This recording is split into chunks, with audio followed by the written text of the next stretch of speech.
Yan. Kaya gustong-gusto ng mga bata.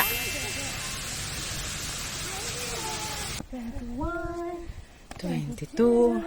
23, 24, 25. Wow!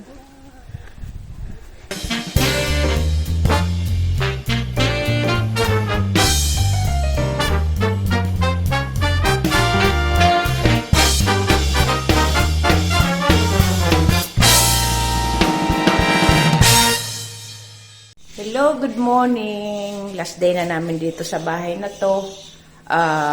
May mga papasyalan kami mamaya. Ay nagpe-prepare na kami para umalis. Ayan ang aking apong panganay. Good morning. Good morning!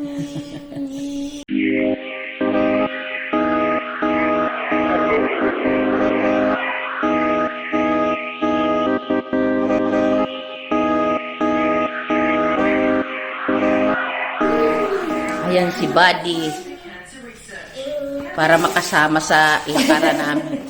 Hindi na iiwan. Kaya ayan siya. Ayan yung bahay niya. Oh. Dito muna siya para mabibit-bit ni nanay. Ayan, paalis na kami. Paalis na kami doon sa inuupahan nilang napakabait na landlord.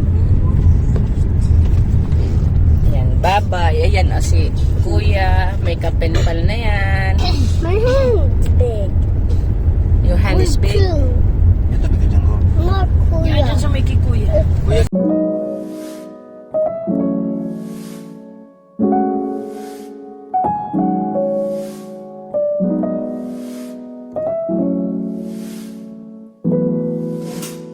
Hello, andito kami ngayon sa inupahan ng friends ng anak ko.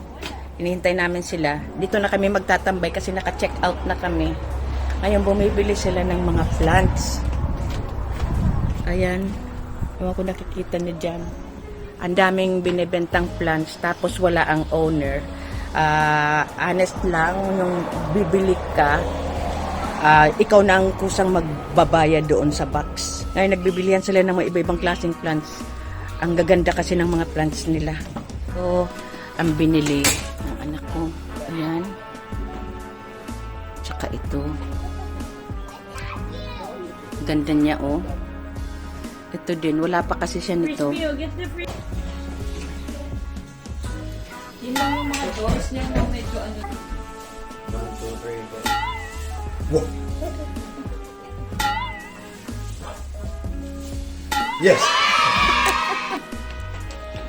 Quickly, sabi na quickly tatay. Sit down, Portia. Picture taking kami. Ayan siya. Hinintay namin yung iba kasamahan para makapag picture na. Kasama ito si Portia. Tumigil muna kami dito sa pet shop para bumili ng food para kay Buddy kasi naubos na ang kanyang food.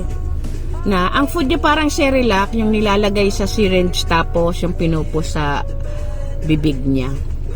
Yung kinain niya kaninang umaga is ang last na. Kaya, ayan, bumili sila rito sa pet shop. Naiwan kami rito ng mga apo ko. Tapos, pupunta daw kami ng, where are we going? Wet and Wild? Water park.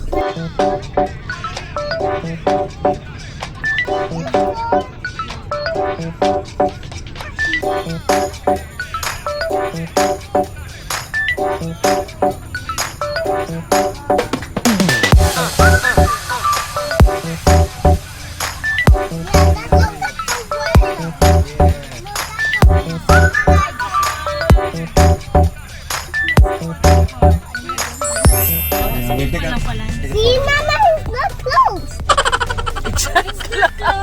We open at 10. The gate is closed. Andito na kami sa water park kaso closed pa siya. At 10 pang open kaya medyo pasyal-pasyal muna kami rito tapos take ng videos. You know, take it ng video itong front mo. Ayan yung park. Tapos dito magpapasyal muna kami dito sa beach.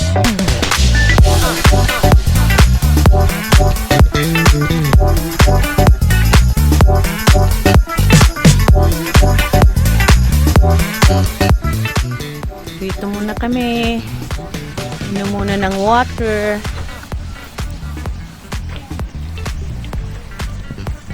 What about you, Kyrie? You don't like to drink? Ang kagustuhan ko dito sa mga park dito sa Australia kasi may drinking water. Tapos, eto ang mga cottage nila. Mayroon ng ihawan na electric na free mong gamitin. Basta, pag katapos mong gamitin, kailangan linisan mo. Kaya kung magpa-party na ayaw maistorbo ang bahay, dito na lang nagpa-party sa mga park. Ayan, open na.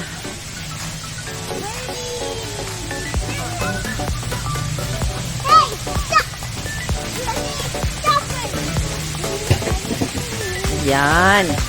Kaya gustong-gusto ng mga bata.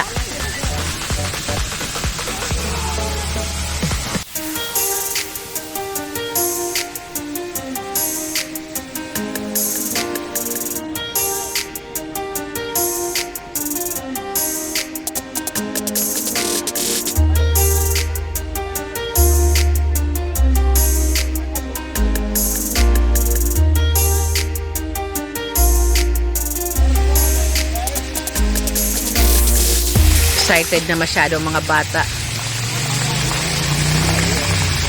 Ayan, dito na ako maghihintay kasi hindi naman ako sasama sa mga bata sa loob kasi nga mababasa ka pagka sumama ka dyan sa loob. Kaya dito lang ako. Itong water park na to, free. Pagpasok mo dyan, kailangan mag-scan ka para sa contact tracing. Tapos, iyan, dyan lang ang may bayad. Yang slide, yan may bayad ng $6. Kaya, dito lang kami maghihintay.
Kami dito kasi bibili ng pagkain. Doon na lang kami sa park magsisipagkain. Yan, nagising na si Bulinggit. Andito na pala kami sa destinasyon, ang Rainbow Beach. Ano na Rainbow Beach daw pupuntahan namin.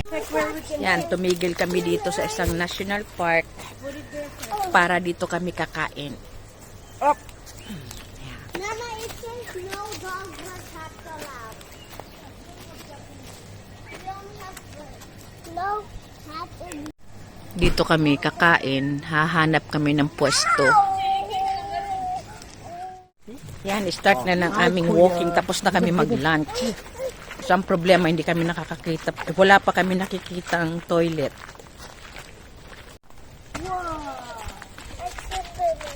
Superman. 15 minutes walk daw to. One way.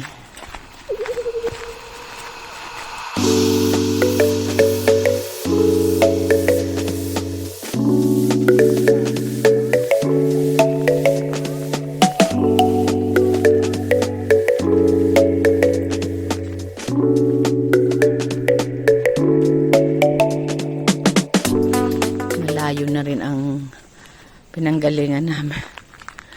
Mabagal lang ang lakad namin ni Embel kasi yan si Bunso. Kailangan alalayan ang paglakad para walang tantrum.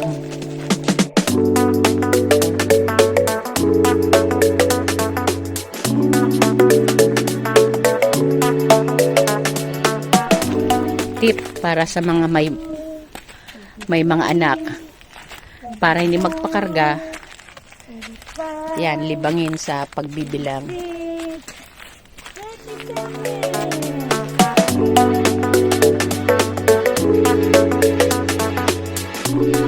Paano kaya nakarating dito sa bundok ang mga sand?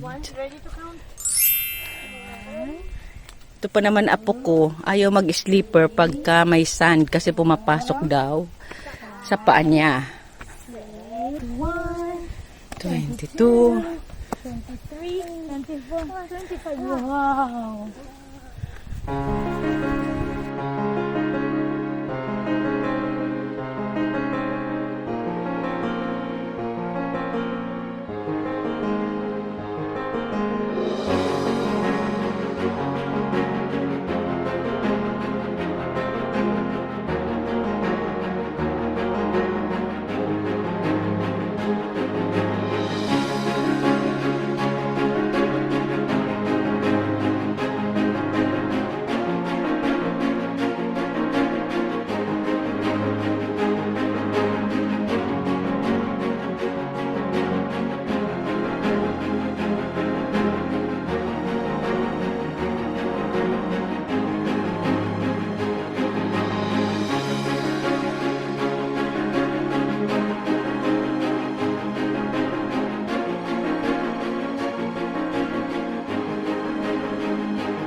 ayaw na ng apo ko.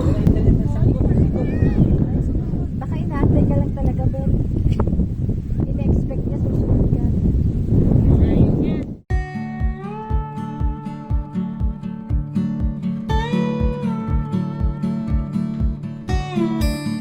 Migil kami dito para maghanap ng toilet. Ayun ang public toilet. Oh yeah, this is the playground. I mean, that's nice. That's the water playground. Daldalo na na. Just a playground. Ito daw ang Rainbow Beach. Tignan nga natin kung talagang rainbow. Sabi daw ano? May iba ang rock formation. Ang shape. May beaches. Tingnan natin kung bakit natawag na Rainbow Beach.